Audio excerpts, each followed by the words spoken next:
There are 5 hypers in Ohio. There's Magnum, Valraven, Steel Vengeance, Orion, and Diamondback. So today I'm doing a Diamondback review.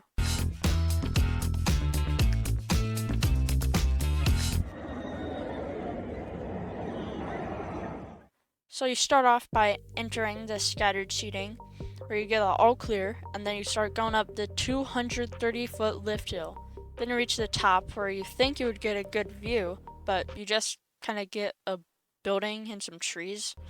Already underwhelmed, you go down the 215-foot drop. In the front row, I give it a 6.5 out of 10. In the middle row, a 6, and in the back row, an 8. This is because you get whipped over the hill in the back, so you actually get some decent airtime. Besides the back, you don't really get much airtime down this drop. I guess you get a little airtime, but nothing like Millennium or even Orion on the other side of the park. I think you don't get as much airtime because the drop is not that steep. Then you reach your top speed of 80 miles an hour, where you hear some really weird noises.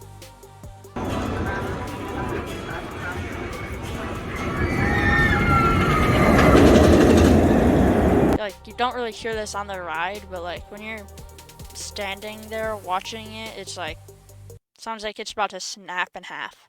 So you turn right a little bit and go up into a camelback. In the front row you get flojector, in the middle row you just get floater, but if you're in the back you get ejector coming down from the hill.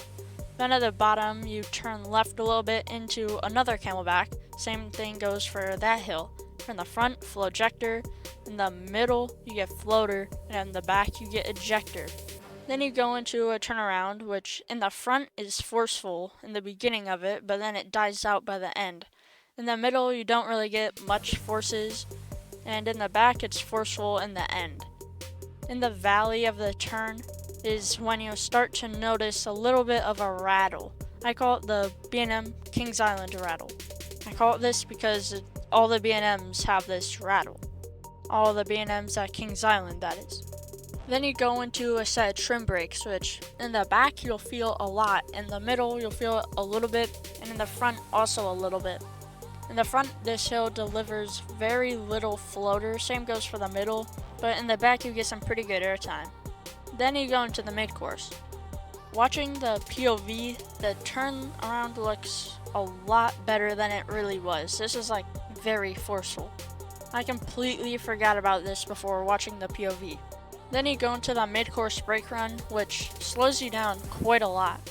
In the front you get no airtime off the mid-course drop. In the middle you get like weak floater. In the back you get strong floater. Something to note is that all the airtime and positive G's in the valleys are really sustained. Then the next couple of hills are basically the same as the rest. Front row you get some airtime in the beginning of the hill, middle row you don't get much airtime, and back row you get a lot of airtime coming off the hill. Then you go into the final turnaround, which is overall pretty forceless. Back row was a little better, but I was also riding the back row at night when the coaster was all warmed up. Then the drop off the turn is pretty average, except that in the front row you don't get like any airtime. Then the splashdown. In the front I could feel the mist and it was actually pretty cool. In the middle I got nothing, and when I was in the back I stuck my arm out and I got drenched. So that was actually really cool.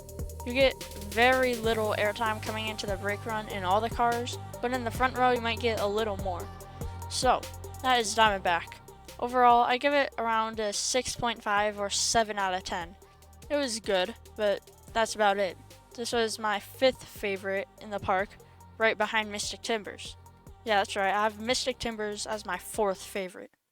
The bat is underrated. Anyways, that's the end of the video. I hope you guys enjoyed, and I will see you guys next time.